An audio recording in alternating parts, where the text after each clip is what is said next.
Whether you love it or you hate it, networking plays a big role in the life of an aspiring lawyer.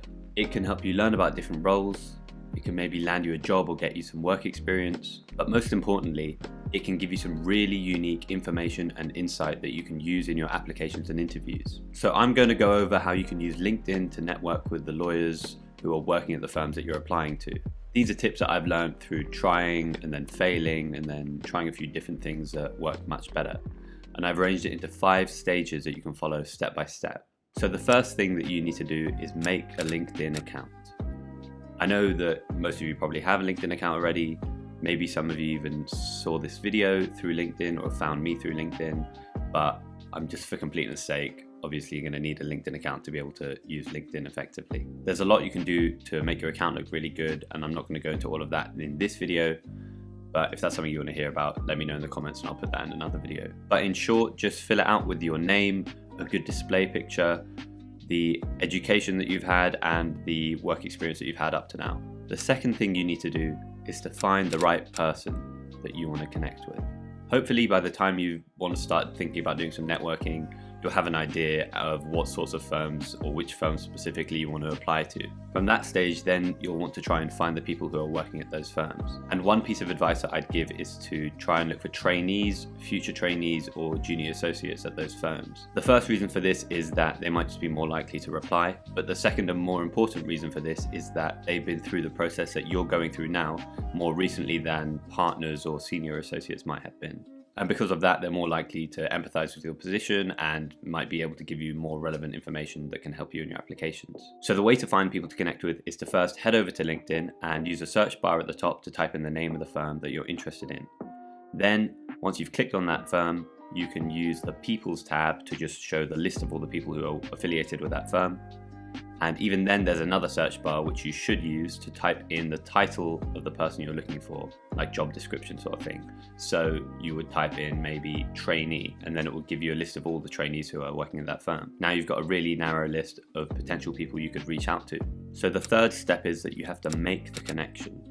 This is the most important step because if you do this well, you'll increase the chances of getting a response and actually starting that networking relationship going. So the way I'd recommend doing this is that once you've found a person using that process that we spoke about before, and you click connect, before you send that connection request, you have the option to add a note. And I would really recommend using this function. This add a note thing is not something that a lot of people do, but it really does increase your chances of getting a connection accepted and also that connection immediately developing into a conversation with that person. Once you've clicked add a note, LinkedIn will only let you type in 300 characters, which is not a lot, but it's more than you need. And the reason for this is that your connecting note needs to be really brief.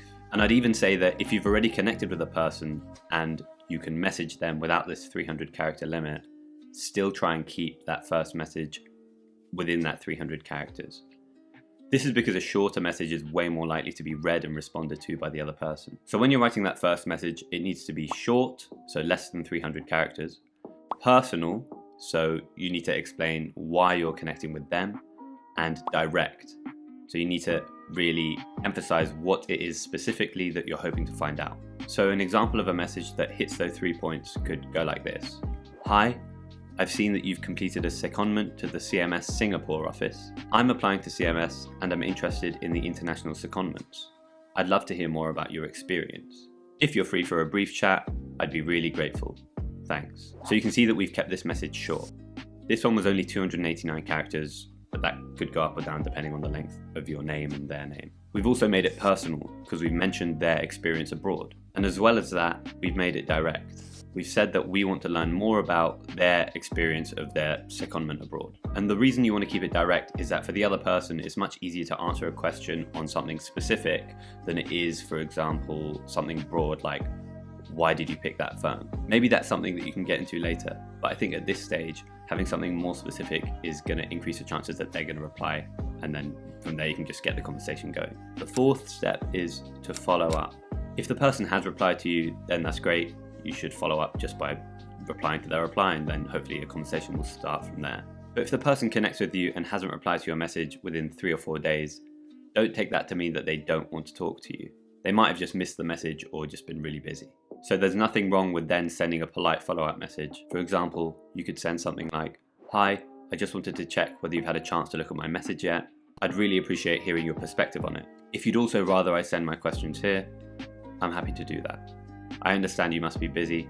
Thanks for your time. So a polite little follow-up like this can remind the person to get back to your message in case they had just accidentally opened it so it wasn't unread in their inbox, or maybe they were just busy and now they're less busy, or maybe they'd just forgotten. So something like this can just help give them a nudge to get this conversation started.